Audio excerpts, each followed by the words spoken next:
to Movie 101 Review. Another week, another great movie that we will feature for sure with my legendary icon, Mr. Bob Lemon. Ah, bonjour, Daniel. Bonjour. Bonjour, ça va? Ah, Ça va, ça va. ça va? Ça va Comment bien, ça va allez-vous? bien. Très bien, très bien. Muy bien, nouvelle voix. people, how are you, Mr. Bob? Bon, bon, bon. C'est bon, c'est bon. Bon, Wow, bon. c'est bon, people. Ce soir, Parle-moi nous français. allons parler de nouveau film de Richard Linklater, Nouvelle Vague. Novel Vogue. Yes, and Avez- thank you. Avez-vous entendu parler de ce Parle-moi. film? Merci, merci. Merci. Au revoir. Oh, Au revoir, au revoir. Nouvelle Vague, c'est un lettre de mort à la Nouvelle Vague, français de la film de 1950 et de début de en 1960. Oh, merci, C'est merci. spécifique en aperçu classe de entourage de la film emblématique de la Mm, Nouvelle Vague de Jean-Luc Godard, mm. About de souffler. Des soufflés, About de merci. souffler, Yes, soufflé. Medford We want soufflé. Nissatam and Vet, Jean Seberg and Jean-Paul Belmondo et la film le même état en lettre de mort au film noir et au film de gangster Hollywood des Mm-hmm. années 1940 avec Humphrey Bogart. 1940. Oh, Now, I don't know. Do you speak French, Daniel? congratulations, Mr. Bob. You do it You do actually speak right. French? We don't speak French. Only parlez-vous Oh, français? Oui, oui. okay, just a little bit. So, Yes, a little I, bit. this is a French movie. It is mostly in French. Yes, Nouvelle Vague, and I just told you, and I'll read it in English in case people can't tell. I yes. said, "Hello, Daniel. Tonight we're going to talk about the new Richard Linklater movie, Nouvelle Vague. Have you heard of this movie?" And you No, know sorry. you hadn't. And well, Nouvelle Vague is a love letter to the French New Wave of the late 1950s and early 1960s. It is specifically a behind the scenes of the filming of the Jean Luc Godard's landmark movie, Breathless. Breathless originally starred Gene Seberg and Jean Paul Belmondo, and the movie itself was a love letter to the film noir and gangster movies from old Hollywood in the 1940s with Humphrey Bogart. That's what I said, but I tried to do it in French. I don't really speak French very well, but I gave it a shot, right? But you did a great job. You need a big, big hand. Mr. Bob. Do it next time, okay? In Well, Spanish. I don't know about next time. I did it for this one because this movie is in French, and so and it. I wasn't sure, so I went to school to study film, and so I did study the French New Wave, and so a lot Okay. of the people who are depicted in this movie, I studied, and so I studied their films. I studied the who they were, and the movie's basically about Jean-Luc Godard and his filming of his groundbreaking movie Breathless. If you haven't seen it, it's from 1960. It's a really good movie. It broke a lot of rules, and kind of set movie making into a different trajectory. But a lot of people did. So Jean-Luc Godard was a writer for kind of the premiere at the time movie magazine called Kai de Cinema, and he worked along with Francois Truffaut, Eric Romer, Claude Chabrol, and Jacques Rivet, and they were all writers at this magazine on film. And so then they all became directors, and that's they were kind of the people who launched the French New Wave. And so Richard Linklater, oddly enough, is an American uh, writer and director from Houston, Texas, but he loves French the cinema. French New Wave, and he wanted Hmm. to make a movie about it, and this is the movie that he made. So you may know Richard Linklater because he made I the movie like. I love Slacker, him. which was his Yes. big breakthrough movie, and then he did the before. It's called Love stories. before what is it called? After Dawn. Let me find these. Hold on. Before Midnight, um, and Oh, I then love there's that. three Before of midnight. them. Before Midnight, and I think After Dawn. There's another one, but he has a bunch of movies out. One is called Boyhood. He Yes. was I involved with think. School of Rock, Hmm. um, and so yeah, he's done a lot of things and is a kind of an auteur himself. And so this really is.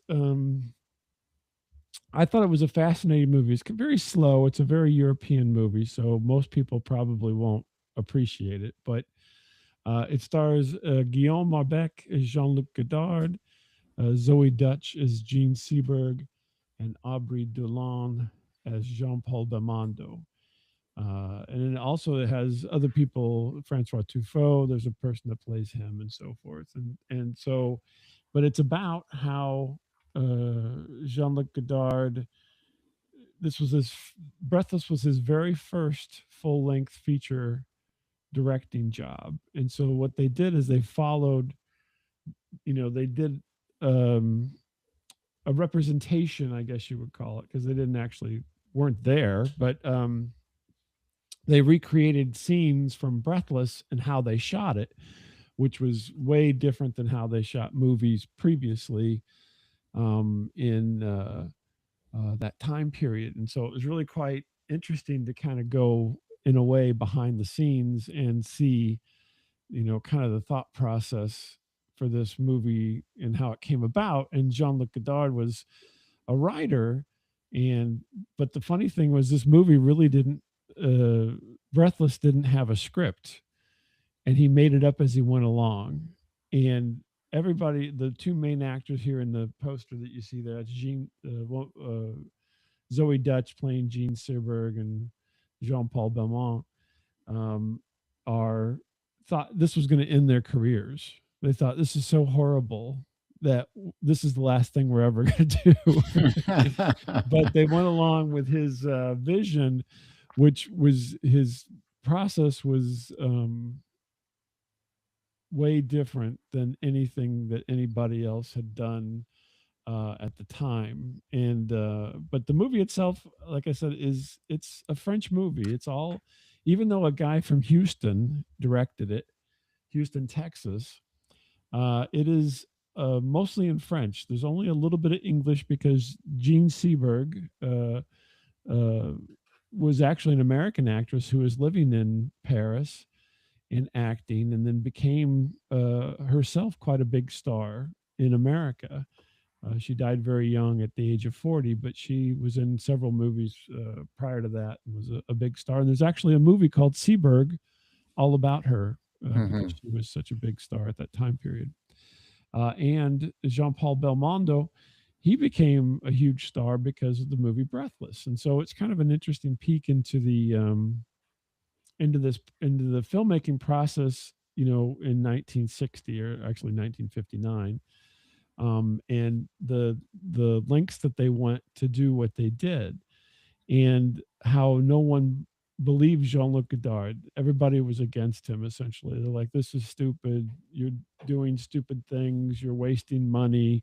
You're wasting everybody's time." And I mean, the negativity towards him was incredible.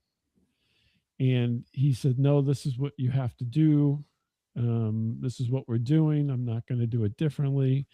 And he kind of stuck to his guns, right? So um, the and then at the end, his movie is considered a masterpiece. Anybody who studied film has to watch Breathless, and they watch the 400 Blows, which is Francois Truffaut, and all of these French New Wave directors. But the funny thing is that Richard Linklater made this movie as an homage to the French New Wave, But Breathless was an homage to film noir and the gangster movies and B movies of the day back in the 1940s. So Jean-Luc Godard, kind of grew up with those movies through the war and World War II, and those were his escape at that time, and he wanted to, um, you know, he wanted to make something that was like that, but was updated for the times, because you realize it's amazing because 1960, World War II um, didn't end uh, that much ahead of that. It's only about 15 years, right? So around Yeah. 1945, the war ended in Europe, and so it's it's not like there was decades between this and when the war ended, right? It's just a decade basically, and Paris was under Nazi occupation, so the world was way different, way different than it would be. They're not that far away from it all. You know what I mean? Germany really hadn't even rebuilt hardly at that point in 1960. They were just starting to rebuild, getting things going again. But the interesting thing to me is if you want to know where kind of the aesthetic of cool, right? So people Mm. think things are cool, smoking cigarettes and driving convertibles and having a good time and going to the cafe, right? And Yes. and talking and sitting around with your friends and drinking and all that kind of stuff. This time period is the epitome of cool. And this Coolness. movie, you can see it in the what they were doing, even though at the time I don't know that they were necessarily trying to be cool, but this was just the aesthetic of the world that they lived in. And if you are a recovering smoker, don't watch this movie. They smoke cigarettes constantly in this movie, one after another. Everybody's smoking the whole time, and they drink, right? So middle of the day, they have some wine or whatever. But this, again, you have to remember this is a different time period, and it's also in Paris, set in Paris, and that's the culture, right? Mm. Even to this day, that's the culture. People still smoke in Paris, right, regularly at the cafes. It's not got the stigma that it does in other parts of the world, like in the United States now, or in Canada, right? Canada's not Yes. really a big smoking country anymore like it used to Yes. be. Yeah. And so, yeah, so it's kind of interesting, but it really, I think everybody, I mean, it's hard to tell because so many of these people are, I don't know them, right? So there are a lot of French actors in this that I'm sure they're very popular in France, but I don't know them.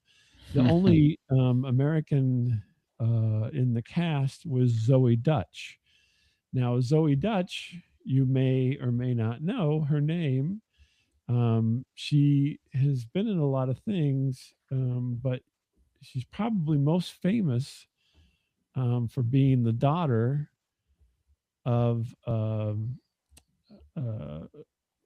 Leah Thompson. Mm. And you say, Leah Thompson, who's Leah Thompson? Leah Thompson was in Back to the Future. She was Michael J. Fox's mother in Back to the Future. And Oh. she's been in all kinds of things as well. But Zoe Dutch is her daughter. Um, so that's an interesting twist there, and everybody does a great job. I mean, and Zoe Dutch even speaks French, so obviously she's much more versed in it than I am. Even though I had a very bad attempt to do the intro here in French. The hilarious thing is my wife actually speaks French. I wish I did a Oh. better job, but Mhm. but she will listen to this and laugh at me for how poorly I did.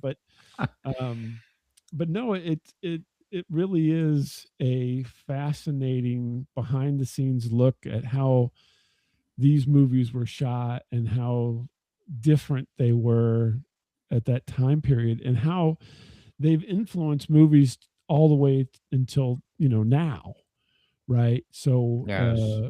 the quick cuts, it's the MTV generation thought that they did everything, but Breathless was kind of the first movie to really push the boundaries of the jump cut and utilizing it as a storytelling method. And that was all the way back in 1960. And MTV obviously was like 82, 83. So it's 20 some years after this. Um, and so, and also the fact that of the attitudes of things, right? So it's art for art's sake. And Jean-Luc Godard was very much into that, right? Money is not the goal. The goal is to create something that will stand the test of time, art that will be here, decades later. And he did it. And that was his goal. And he set out to do this and to do something totally different.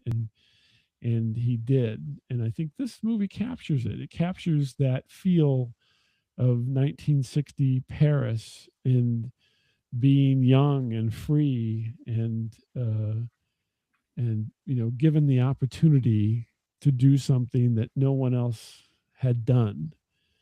Having written for Cinema Magazine, he had seen so much cinema, and uh, France is a very cinema centric culture, even to this day. So, cinema is really important to France. They subsidize their cinema, their movie a lot. And I would say, other than Bollywood, possibly the other only, you have Hollywood and you have Bollywood, right? Other Yes. than those two, France would be probably the third biggest Producing. output of cinema, of serious cinema, right?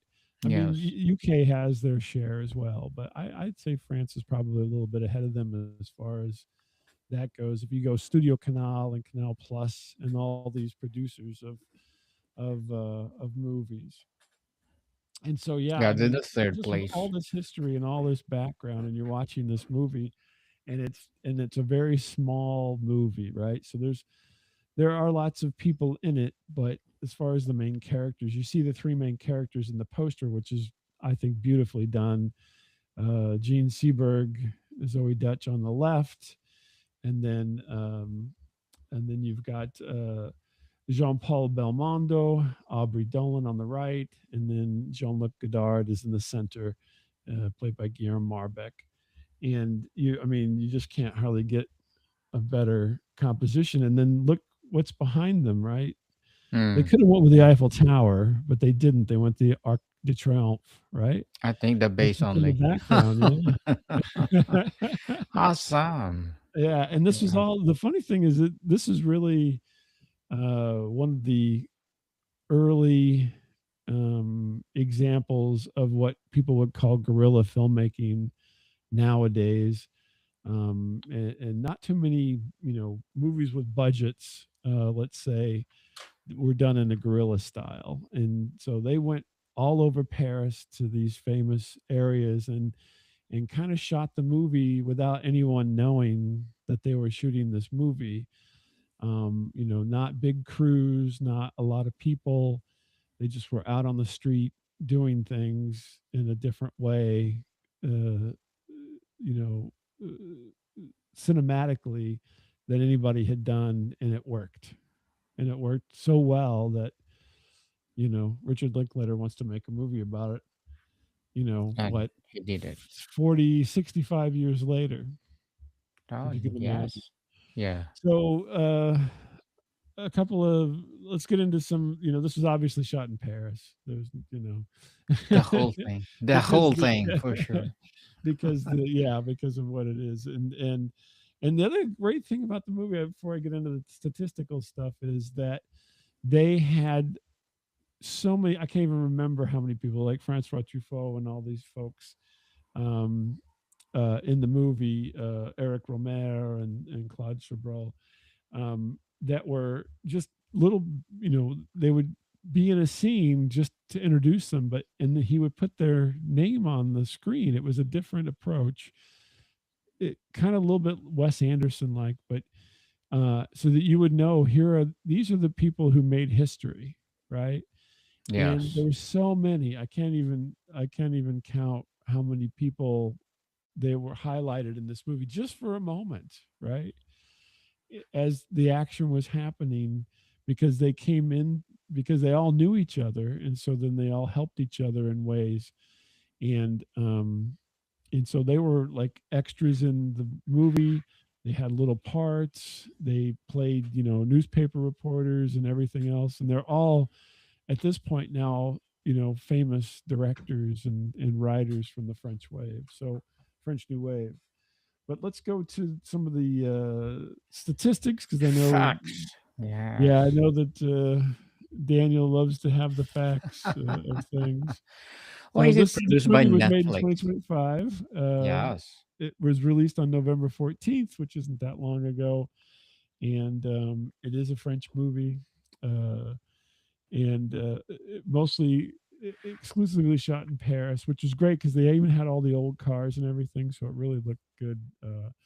They don't tell us. I can't find on here how much it cost, but it made $1 million, so it probably didn't cost that much to make. It's an hour and Yes. 46 minutes, and yes, it is black and white. There is no color in this movie. Like On 70s and I'm 80s. What's that? Like 70s and 80s. Yeah. Just black Yeah, and white. yeah, black and white, and it gets a 7.3 out of 10 on IMDb. I would probably give it, personally, I would give it at least an 8. I Popcorn don't know why. meters. Yeah. Huh? I give it an 8. And then Rotten Tomatoes have 90% fresh and Yes. 84% on their popcorn meter. Meters. Yeah. Yeah. Now Okay. for us, I would give it. Now this is but this hits like most people aren't going to like this movie. I'm going to be honest with you, right? So Yes, true. because it's in French, it's in black and white, it's not, Yes.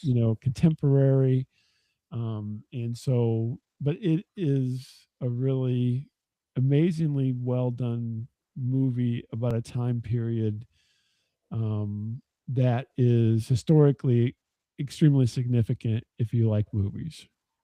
Hmm. And so if you like movies, then you really need to watch Like it and this. learn a little bit, right? Yes. But on Only our the on our popcorn bucket, we meters. have a 5, of course, 5 out of Oh 5. wow. Last time you given two. Now it's five. People probably only the intelligent people will appreciate this kind of I don't know movie, about like only Mr. Bob. intelligent people, but I mean, Clever. you certainly have to like movies, and you have to know some of the people that they're portraying here, because all these people are gone. They've passed away, because Mm-hmm. they were lucky to survive. They were young when the war happened, and they're lucky to have survived the war, Survive, yes. To and share to then the they made world. it into young adulthood and started doing, great things, and to this day they are still studied. So, what more could you ask from your, artistic endeavors, is to not be forgotten. Hmm. Maybe Yes. someday, Daniel, will not be Someday. forgotten. Maybe someday. Someday. That's why we are creating this podcast. We have what they call this online footprints. Yeah, maybe Ah. we'll see. But that, I just happened upon this randomly. I wasn't even looking for it. I didn't know it existed. I was just kind of looking around for something to watch, Mm-hmm. and this popped up, and I started watching it, and I'm like, oh my gosh, this is I like this movie. Heaven. Yeah, well, and again, even if you just watch it for the aesthetic, I mean, I don't know if you ever watch movies just to watch what's happening, right? So the aesthetic of Yes. it all. This has got the that that time period captured really well, and it looks fantastic. And when you watch this movie, you're like, I want to go there, I want to be there. And I've had the luxury in my life to have been to Paris, and I want to go back to Paris. And this is just as much a love letter to Paris as it was to Jean-Luc Godard and the movie Breathless, because Paris still looks amazing in this movie because it's timeless. Because where they went looks the same in 1960 as it does today, and it still looks great. And you don't get that very often. Everything changes so much. In Yes. in just like Cinema. in 1960, people sit at the cafe and they smoke and have a cup of coffee and watch the world go by and talk about what's going to happen. Yes. Nowadays, no.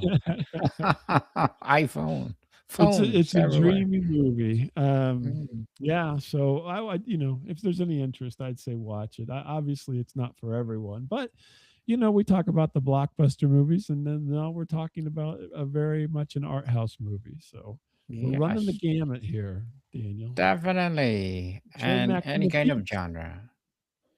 right? Yes, any kind of genre. Especially Yeah. Mr. Bob is the house of critics on Movie 101 review. So you're the king, Mr. Bob. So anything you will bring over here, we salute I'm you. sure next week we'll be back in the zombie movie or something. So, Let's but talk this week about we're Christmas. in the French Christmas New movie. Wave, and we're enjoying our time Mm-hmm. thinking, big thoughts about what the world is happening in the world, and being in Paris for a few hours Yes, in your mind, right? in my Being in the mind. Paris. Yes, why not? So my question is, Mr. Bob, why is it produced by Netflix? I don't know that it was it produced by Netflix. I don't know that. I know Netflix purchased it, and I watched it Mm-hmm. on Netflix. Oh, I okay. don't know that they produced it. Let me look real quick. Does it say that? Are you looking at that I now? see the It official said trailer, Networks acquired the Netflix. rights. So they Oh, okay. didn't produce it. They acquired. I'm looking at the The trailer. rights. Netflix Okay. acquired the rights to release it in the United States for $4 million, a Mm-mm. record domestic outlay for a French language film. And this is Richard Linklater's first non-English film. Because, like I said, he's from Houston, so he probably talks like this: "Hey, everybody, we're going Yes. to make a French film." Yes. Why not? He probably does not talk. He might know French now, Mm. but maybe not before, right? Yes. But But yeah, kudos for him. it's a great movie, and it's worth a look at. Yes, highly recommended, people. Paula Fancy. And Mr. Bob, would you like to plug in something? And thank Uh, you. Thank you for sure. sharing this innovative. If you want to listen to some stories that aren't in French, you can stop by Static Radio, staticradio.com, at That's Static Radio on the good. socials, and I'm sure I'll have one. I talked about commercials this last week, about stupid Our shows. commercials. Go figure. Like what? Can you give us Well, we an have example? sports betting coming to Missouri, and so there was all these commercials about how you're going to, bet on the football team and whatnot. That was it. Yeah. And but anyway, Interesting. I go into why I don't like those, but that was my big topic this week. Okay, tune in, people. Static Radio, wherever you listen your podcast. And people, please do tune in also to our not a new podcast, another podcast of Mr. Bob and I, Comedy 101. We talk anything about comedy, and Mr. Bob is training me to be a comedian, and I'm trying hard to be a You're trying. comedian. Let's see I'm what doing my happens. best. Stop by and find out. Find out, people. So please do listen. Comedy 101 coming after this. So, Mr. Bob, thank you so much for your time.